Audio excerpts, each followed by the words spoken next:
नमस्कार दोस्तों, मैं आचार्य जोगिंदर गगनेजा आप सभी का एस्ट्रोलॉजी क्लासेस में स्वागत करता हूं।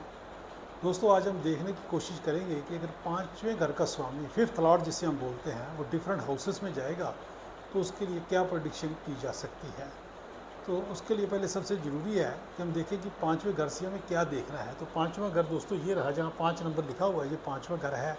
आपकी कुंडली में यह नंबर कुछ भी हो सकता है, लेकिन जो फर्स्ट त्रिकोण है इसी को हम पाँचवां घर बोलेंगे।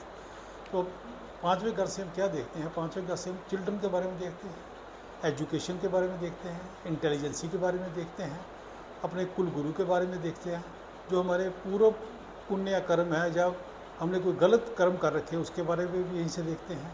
उसके अलावा कोई प्री मैरिज रिलेशनशिप है उसके बारे में यहीं से देखते हैं, मंत्र सिद्धि के बारे में यहीं से देखते हैं।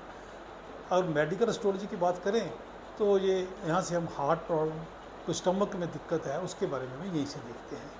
तो अब देखते हैं कि जो पाँचवें घर का स्वामी है, जब फर्स्ट हाउस में जाएगा तो क्या प्रेडिक्शन हो सकती है। फर्स्ट हाउस का मतलब है कि बॉडी है, मैं स्वयं हूँ, तो अच्छी ये पोजीशन है।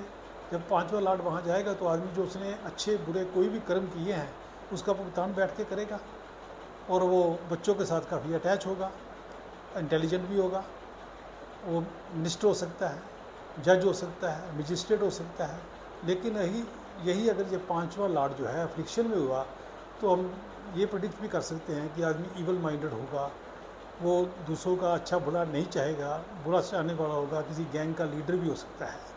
अब पाँचवा लॉर्ड जो वो सेकंड हाउस में जा रहा है, तो जो भी उस आदमी ने नॉलेज एजुकेशन के द्वारा प्राप्त की है उससे वो पैसा कमाएगा, क्योंकि सेकंड हाउस जो है वो मेरा इनकम का घर भी है। उसके जो बच्चे हैं वो हमारे कुटुंब के साथ अटैच होंगे। लेकिन अगर वो अफ्लिक्शन में हुआ तो आदमी गरीब होगा, अस्थमा की प्रॉब्लम हो सकती है, उसकी फैमिली लाइफ में काफ़ी हार्डल्स होगी। अब पाँचवें घर का जो स्वामी है वो तीसरे घर में जा रहा है। तीसरे मतलब कि अपने से 11th हाउस में जा रहा है, तो वो आदमी अच्छी पोजीशन है, वो आदमी अच्छा डिवोटी, गुड डिवोटी होगा। उसके अलावा उसके बच्चे हो सकते हैं, कई बच्चे हो सकते हैं, बहन भाई हो सकते हैं उनके, उसका क्योंकि पाँच जो थर्ड हाउस है हमारा वो पराक्रम का हाउस भी है, तो वह उसके द्वारा अपने जो उसके पुराने कर्म हैं उनको वो चेंज भी कर सकता है। लेकिन अगर वो प्लैनेट अफ्लिक्शन में हुआ तो बच्चों की वजह से उसको दिक्कत भी हो सकती है, चाइल्ड बर्थ में कोई जो प्रॉब्लम भी हो सकती है। अब पाँचवें घर का स्वामी फोर्थ हाउस में जा रहा है। फोर्थ हाउस मतलब कि अपने से 12वें घर में जा रहा है, 12th हाउस में जा रहा है। तो पाँचवें घर में जो भी हम देखते हैं, पाँचवें घर की जो भी कैरेक्टरिस्टिक्स हैं उनमें किसी न किसी में कुछ ना कुछ कमी आने की संभावना रहती है। जैसे पाँचवा घर स्पेकुलेशन का भी है, तो उस आदमी को स्पेकुलेशन से लॉस हो सकता है, बच्चों में दिक्कत हो सकती है, उसको चाइल्ड बर्थ में प्रॉब्लम हो सकती है उसको। और उसके अलावा कुछ हम ये भी कह सकते हैं कि एजुकेशन में भी कुछ दिक्कत हो सकती है। तो बाकी जो उसके लव अफेयर्स है उसमें भी कुछ ब्रेक आ सकती है। जब पाँचवें घर का स्वामी अगर स्ट्रॉन्ग कोई लॉर्ड हुआ, मतलब अच्छा जो स्ट्रॉन्ग है जो प्लेनेट है, तो हम कह सकते हैं कि मदर जो उसकी लॉन्ग लिव्ड होगी, मदर के साथ, क्योंकि चौथा घर मदर का है तो मदर लॉन्ग लिव्ड होगी, मदर के साथ उसके अच्छे रिलेशन होंगे। मदर जो है वह मिनिस्टर हो सकती है, किसी जो किंग की एडवाइज़र भी हो सकती है। अब पाँचवें घर का स्वामी पाँचवें घर में ही है, कोई किसी भी घर का जो लॉर्ड है अगर अपने ही घर में होगा तो उस घर को स्ट्रॉन्ग कर देगा। तो कहेंगे कि पाँचवा घर तो स्ट्रॉन्ग हो गया। वो आदमी हाईली एजुकेटेड हो सकता है, मैथमेटिशियन हो सकता है, इंटेलिजेंट हो सकता है, किसी रिलीजियस इंस्टीट्यूशन का वो हेड भी हो सकता है। और अगर वो उसका जो प्रोफेशन है वो भी अच्छा होगा, हाई प्रोफेशन हो सकता है, उसको गवर्नमेंट की तरफ से कोई फेवर मिल सकती है, लेकिन उसको पास अथॉरिटी भी होगी, क्योंकि पाँचवा घर अथॉरिटी का भी है। लेकिन अगर वही जो प्लेनेट है अफ्लिक्शन में हुआ तो बच्चों की लॉन्जिविटी का जो इशू है वो भी हो सकता है। वो उसकी आदमी की जो डीलिंग है वो थोड़ी हार्श हो सकती है लोगों के साथ, थोड़ा फिकल माइंडेड भी हो सकता है। अब पाँचवा लॉर्ड है वो 6th हाउस में जा रहा है, तो 6th हाउस जो है मैटरनल अंकल का हाउस भी है। उसके मैटरनल अंकल जो है वो काफ़ी अच्छे हो सकते हैं, अमीर हो सकते हैं, रिच हो सकते हैं, अच्छा सोसाइटी में उनका नाम हो सकता है। और जो भी उसने एजुकेशन ली है वो सर्विस में उसको यूज़ करके पैसा कमा सकता है, सर्विस में उसको यूज़ कर सकता है उस एजुकेशन को, और अच्छा कोई कंपटीशन भी पास कर सकता है। लेकिन अगर अफ्लिक्शन में हुआ तो बच्चों के साथ थोड़ा रिलेशनशिप में दिक्कत आ सकती है, बच्चों का चाइल्ड बर्थ जो है वो थोड़ा लेट हो सकता है, डिलेड हो सकता है। अब पाँचवा लॉर्ड जो 7th हाउस में जा रहा है, तो ये एस्ट्रोलॉजी में इसको एक लव अफेयर का योगा भी मानते हैं, लव मैरिज भी हो सकती है। लेकिन अगर वहाँ पे राहु केतु का कहीं कुछ संबंध बन गया तो हम कह सकते हैं हो सकता है जो लव मैरिज जो है वो ना हो, लव ही रह जाए और लव मैरिज में ये कन्वर्ट ना हो। और क्योंकि 7वां घर जो है वो फॉरेन का घर भी हम मानते हैं, तो उसका एक चिल्ड्रन है, एक बच्चा जो उसका है वो फॉरेन में भी सेटलमेंट उसकी हो सकती है। लेकिन अगर अफ्लिक्शन में हुआ तो बच्चों के साथ रिलेशनशिप में थोड़ी प्रॉब्लम जो है वो आ सकती है। 5th लॉर्ड जो है वो 8th हाउस में जा रहा है। 8th हाउस में जा रहा है तो इनहेरिटेंस में उसको मिल सकता है।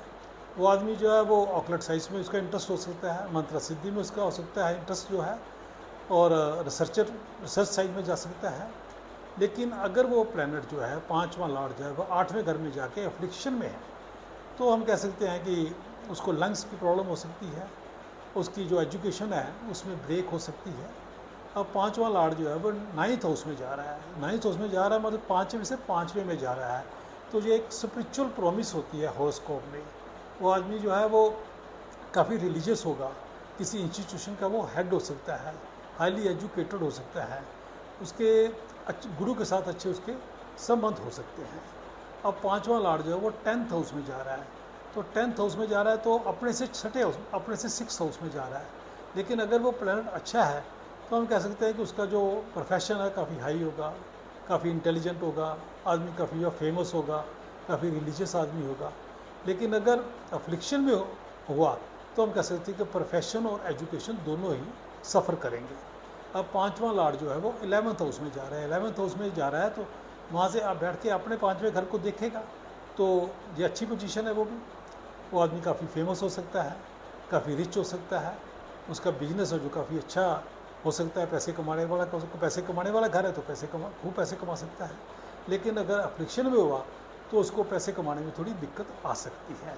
अब जो 5th लॉर्ड है वो 12th हाउस में जा रहा है, 12वें घर में जा रहा है, तो आदमी स्पिरिचुअल हो सकता है। उसके जो बच्चे हैं, क्योंकि 5वां लॉर्ड जो है 5वां घर है वो चिल्ड्रन का घर है, तो उसके बच्चे हायर एजुकेशन के लिए फॉरेन में जा सकते हैं। वो आदमी जो है मोक्ष प्राप्त कर सकता है, वो कुछ रिलीजियस जो यात्राएं वो भी कर सकता है। लेकिन अफ्लिक्शन में हुआ तो क्योंकि एक खर्चे का घर है और फाइनेंस में कोई दिक्कत आ सकती है, एमलेस वेंडरिंग हो सकती है, इधर उधर वैसे ही घूमता रहेगा, तो इस तरह की हम प्रेडिक्शन जो है वो कर सकते हैं। तो मेरी आपसे यही रिक्वेस्ट है कि आप अपनी कुंडली पे इसको लगा के देखिए। अगर कोई दिक्कत आए तो आप हमें कमेंट सेक्शन में लिखिए, हम उसका उत्तर देने के लिए तत्पर बैठे हुए हैं। तो जय श्री राम, नमस्कार।